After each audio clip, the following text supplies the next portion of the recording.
All right, in the meantime, the White House is hunting for leakers, and you've just heard from Greg Jarrett in the last hour, who says that there is a lot to go on, including charges of treason, which could land you in the slammer if found guilty for years, decades even, to former Congresswoman Nan Hayworth and former Congressman Dennis Kucinich on these attempts to undermine the president. Dennis Kucinich, let me begin with you. There's many who are looking at this and saying, all right, this is nothing new.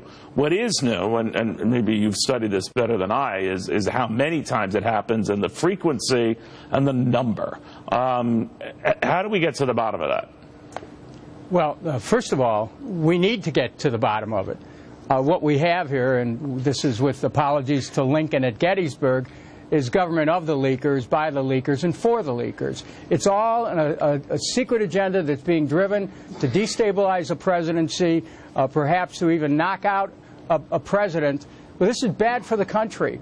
And it also raises questions about journalistic standards as well. The continued use of these secret sources, anonymous sources, to bring out these huge stories about what's going on inside of our government is really, requires journalists to come forward and say, hey, here's a name and a face to that story. You know, Nan Hayworth, one of the things I've seen here is, obviously, and both parties play this game. The leaks were a very big issue during the campaign, not so much now. Republicans, the leaks weren't a very big deal during the campaign, very much so now. So I know how this can be played by both sides.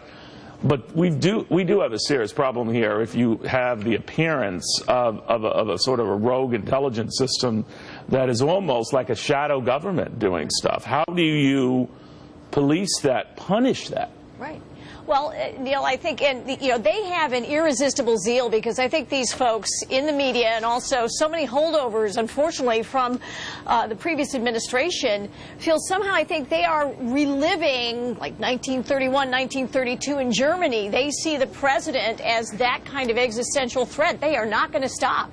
So yeah, they also don't see themselves as leakers. I was telling Greg Jarrett, I was watching another news channel. I have to do my homework. And they were calling as if they're trying to get after something that is bad in a role that they're releasing this information as a constitutional duty. And that's what this is about. And it's toxic, and it's wrong. They're wrong about the president. They're wrong about his mission. But it's incumbent on the White House. It's incumbent on the president, number one, to lean on all his cabinet members and department heads to find these leakers or to hold those in supervisory positions responsible. What about a lie detector test? Well, I think any means, and I know you were just talking about that with Greg Jarrett, I don't think that's unreasonable. Whatever means they need to do, they'll know it's effective when they stop the leaks. But the other half of it is that this administration really has to kick up the effort to staff the executive branch. They are behind on staffing, and they need to concentrate on that. Well, good luck with that. People into those no, positions. You're right. But, Dennis, and one of the things I've seen is that if the leakers see themselves as doing something honorable because they don't like this guy, then they interpret themselves not as leakers but as whistleblowers, to the point I raised with the Congresswoman that, and maybe you saw this in Congress, where some people felt compelled to relay information, much as we had at the time of the Pentagon Papers, of the Defense Department foisting lies about the progress, let's say, back then of the Vietnam War, that they have an obligation to report some of the incidents that disturbed them. Do you agree with that? If you put your name and face with it, Daniel Ellsberg came forward. You look at well, he didn't come forward as much as it was leaked, but it was. But eventually we had a name. Eventually we had a name and a face. And you look at Snowden, at Chelsea Manning, at Julian Assange. They were all charged with criminal conduct, or are being imputed. Criminal conduct's imputed to them. And wait a minute. If that's true, then what about the people who are trying to do this anonymously to bring down a government? I mean, I think that there has to be accountability, and if you're a real patriot, you'll step forward with your name, with your face, and you say, we have to do something about this and stop it. That's what Assange has done. That's what Snowden did. That's what Manning ended up doing. So look, what about these other people? You can't call them patriots if they're in hiding and they're throwing rocks from cover. Does the media have any responsibility, Congresswoman, here, if you keep quoting the same people who you know might have an agenda here? are you responsible? We learned in the Pentagon Papers case with the New York Times, Washington Post, no, they were not. They were just, you know, parroting or copying that information and giving it to the people.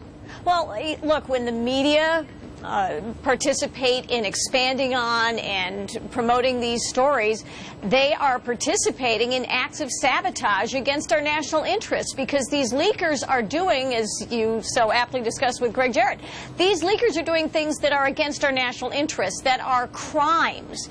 So the media are lending themselves willingly, those who participate in this, as in essence accessories to crimes. We need to follow our national interest. We need an administration that works and that can do its work in the way it always has if it's going to be effective. We can't have an administration full of people who feel that their job is to bring down the president.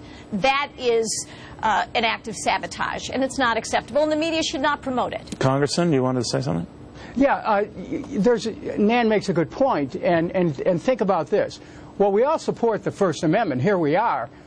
There's also been Supreme Court cases, notably a 1996 case, Shepard versus Maxwell, that put some limits on what could be said that would place somebody under suspicion or even imply guilt in the media without any attempt that people could have to defend themselves. So, you know, people have their constitutional rights to be free of suspicion without due process of law, and we don't. That's going by the boards. People are convicted in the media, and particularly in the case of Kushner here. All right, guys, I want to thank you both. You argue your points very eloquently. I appreciate that. And